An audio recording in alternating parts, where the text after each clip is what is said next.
নমস্কার বন্ধুরা, শুভ বিকেল।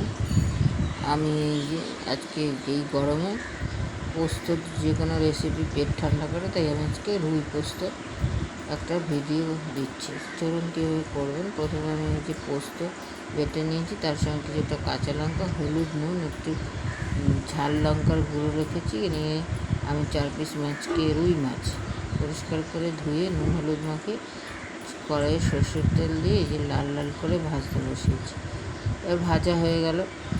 ভাজা হয়ে যাওয়ার পর আমি সেই তেলেই ওই পোস্ত আর সমস্ত যা যা নিয়েছিলাম রোজের মশলা, নুন হলুদ সমস্ত কিছু এই যে একটুখানি নাড়াচাড়া করলাম। পোস্ত বেশি লাল লাল করে ভাজলে খুব ভালো লাগে না খেতে, আর গুণাগুণটাও নষ্ট হয়ে যায়। এই যে অল্প একটু লাল লাল হয়ে গেল, তখন আমি এর মধ্যে অল্প জল দিয়ে দিলাম, একদমই অল্প জল, যেহেতু 4 পিস মাছ হবে। এই যে পাটি ধোয়া জলটা দিয়ে দিলাম, দিয়ে এবার ঝোলটা ফুটতে দিলাম।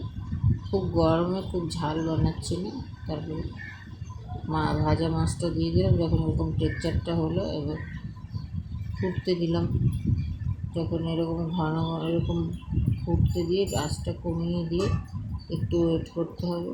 তখন এই যে আমি একটু কথা বলছি, তারপরে এই যে টেক্সচারটা ঠিক এরকম লাল লাল হয়ে আসলো, তখন আমি নামালাম। নামিয়ে গরম গরম ভাতে পরিবেশন করলাম। খুবই সুস্বাদু এবং খুবই তাড়াতাড়ি হয়ে যায় একটা রেসিপি। আপনারা করে খেয়ে আমাকে জানাবেন। দেখা হচ্ছে পরের ভিডিও।